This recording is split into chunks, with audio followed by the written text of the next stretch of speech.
شروع اللہ کا نام لے کر جو بڑا مہربان نہایت رحم والا ہے۔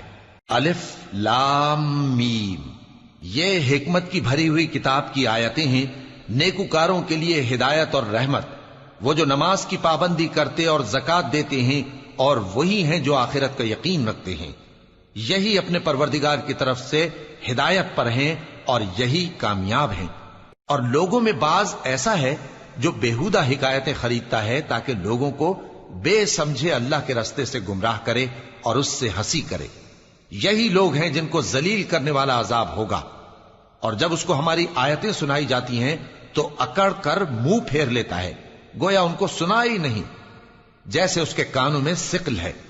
تو اس کو درد دینے والے عذاب کی خوشخبری سنا دو۔ جو لوگ ایمان لائے اور نیک کام کرتے رہے ان کے لیے نعمت کے باغ ہیں، ہمیشہ ان میں رہیں گے۔ اللہ کا وعدہ سچا ہے اور وہ غالب ہے، حکمت والا ہے۔ اسی نے آسمانوں کو ستونوں کے بغیر پیدا کیا جیسا کہ تم دیکھتے ہو، اور زمین میں پہاڑ بنا کر رکھ دیے تاکہ وہ تم کو لے کر ڈولنے نہ لگے، اور اس میں ہر طرح کے جانور پھیلا دیے۔ اور ہم ہی نے آسمان سے پانی نازل کیا، پھر اس میں ہر قسم کی نفیس چیزیں اگائیں۔ یہ تو اللہ کی تخلیق ہے۔ اب مجھے دکھاؤ کہ اللہ کے سوا جو ہستیاں ہیں انہوں نے کیا پیدا کیا ہے۔ حقیقت یہ ہے کہ یہ ظالم کھلی گمراہی میں ہیں۔ اور ہم نے لقمان کو دانائی بخشی کہ اللہ کا شکر کرو، اور جو شخص شکر کرتا ہے تو اپنے ہی فائدے کے لیے شکر کرتا ہے، اور جو ناشکری کرتا ہے تو اللہ بھی بے نیاز ہے، لائق حمد و ثنا ہے۔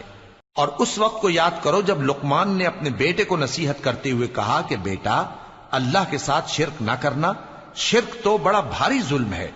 اور ہم نے انسان کو جسے اس کی ماں تکلیف پر تکلیف سہ کر پیٹ میں اٹھائے رکھتی ہے، پھر اس کو دودھ پلاتی ہے، اور آخر کار 2 برس میں اس کا دودھ چھڑانا ہوتا ہے، میں نے تاکید کی ہے کہ میرا بھی شکر کرتا رہے اور اپنے ماں باپ کا بھی، کہ تم کو میری ہی طرف لوٹ کر آنا ہے۔ اور اگر وہ دونوں تجھ پر زور ڈالیں کہ تو میرے ساتھ کسی ایسی چیز کو شریک کرے جس کا تجھے کچھ بھی علم نہیں، تو ان کا کہا نہ ماننا۔ ہاں، دنیا کے کاموں میں ان کا اچھی طرح ساتھ دینا، اور جو شخص میری طرف رجوع لائے اس کے رستے پر چلنا۔ پھر تم کو میری طرف لوٹ کر آنا ہے، تو جو کام تم کرتے رہے ہو سب سے تم کو آگاہ کر دوں گا۔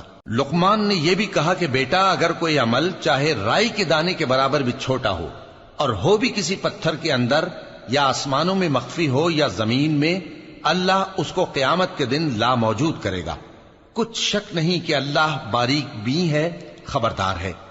بیٹا، نماز کی پابندی رکھنا اور لوگوں کو اچھے کاموں کے کرنے کا مشورہ دیتے رہنا، بری باتوں سے منع کرتے رہنا، اور جو مصیبت تجھ پر واقع ہو اس پر صبر کرنا، بے شک یہ بڑی ہمت کے کام ہیں۔ اور تکبر کرتے ہوئے لوگوں کے سامنے گال نہ پھلانا اور زمین میں اکڑ کر نہ چلنا، اس لیے کہ اللہ کسی اترانے والے شیخی خورے کو پسند نہیں کرتا۔ اور اپنی چال میں اعتدال کیے رہنا، اور بولتے وقت ذرا آواز نیچی رکھنا، کیونکہ بہت اونچی آواز گدھوں کی سی ہے، اور کچھ شک نہیں کہ سب سے بری آواز گدھوں کی ہوتی ہے۔ کیا تم نے نہیں دیکھا کہ جو کچھ آسمانوں میں اور جو کچھ زمین میں ہے سب کو اللہ نے تمہارے قابو میں کر دیا ہے، اور تم پر اپنی ظاہری اور باطنی نعمتیں پوری کر دی ہیں۔ اور بعض لوگ ایسے ہیں کہ اللہ کے بارے میں جھگڑتے ہیں، نہ علم رکھتے ہیں اور نہ ہدایت اور نہ کتاب روشن۔ اور جب ان سے کہا جاتا ہے کہ جو کتاب اللہ نے نازل فرمائی ہے اس کی پیروی کرو، تو کہتے ہیں کہ ہم تو اسی کی پیروی کریں گے جس پر ہم نے اپنے باپ دادوں کو پایا۔ بھلا اگرچہ شیطان ان کو دوزخ کے عذاب کی طرف بلاتا ہو تب بھی۔ اور جو شخص اپنے آپ کو اللہ کا فرما بردار کر دے اور نیکوکار بھی ہو تو اس نے مضبوط کڑا تھام لیا، اور سب کاموں کا انجام اللہ ہی کی طرف ہے۔ اور جو کفر کرے تو اس کا کفر تمہیں غمناک نہ کر دے۔ ان کو ہماری طرف لوٹ کر آنا ہے، پھر جو کام وہ کیا کرتے تھے ہم ان کو جتا دیں گے۔ بے شک اللہ دلوں کی باتوں سے بھی واقف ہے۔ ہم ان کو تھوڑا سا فائدہ پہنچائیں گے، پھر عذاب شدید کی طرف مجبور کر کے لے جائیں گے۔ اور اگر تم ان سے پوچھو کہ آسمانوں اور زمین کو کس نے پیدا کیا، تو بول اٹھیں گے کہ اللہ نے۔ کہہ دو کہ اللہ کا شکر ہے، لیکن ان میں اکثر سمجھ نہیں رکھتے۔ جو کچھ آسمانوں اور زمین میں ہے سب اللہ ہی کا ہے، بے شک اللہ بے نیاز ہے، لائق حمد و ثنا ہے۔ اور اگر یوں ہو کہ زمین میں جتنے درخت ہیں سب کے سب قلم ہو اور سمندر کا تمام پانی سیاہی ہو اور اس کے بعد 7 سمندر اور سیاہی ہو جائیں تو اللہ کی باتیں یعنی اس کی صفتیں ختم نہ ہوں.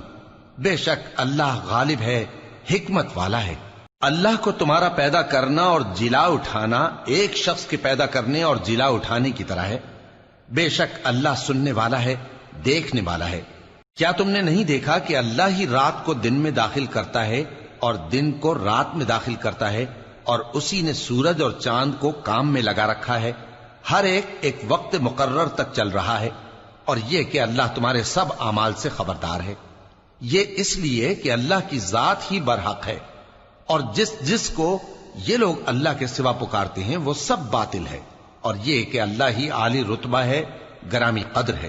کیا تم نے نہیں دیکھا کہ اللہ ہی کی مہربانی سے کشتیاں سمندر میں چلتی ہیں تاکہ وہ تم کو اپنی کچھ نشانیاں دکھائے؟ بے شک اس میں ہر صبر کرنے والے، شکر کرنے والے کے لیے نشانیاں ہیں. اور جب ان پر سمندر کی لہریں سائبانوں کی طرح چھا جاتی ہیں تو اللہ کو پکارنے اور خالص اس کی عبادت کرنے لگتے ہیں.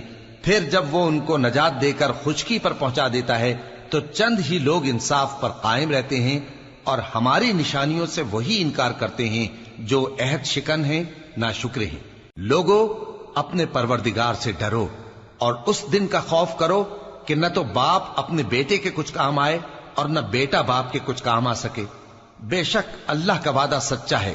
پس دنیا کی زندگی تم کو دھوکے میں نہ ڈال دے، اور نہ وہ بڑا فریب دینے والا شیطان تمہیں اللہ کے بارے میں کسی طرح کا فریب دے. اللہ ہی کو قیامت کا علم ہے، اور وہی میں برساتا ہے، اور وہی حاملہ کے پیٹ کی چیزوں کو جانتا ہے. اور کوئی شخص نہیں جانتا کہ وہ کل کیا کام کرے گا، اور کوئی شخص نہیں جانتا کہ کس سرزمین میں اسے موت آئے گی. بے شک اللہ ہی جاننے والا ہے اور خبردار ہے.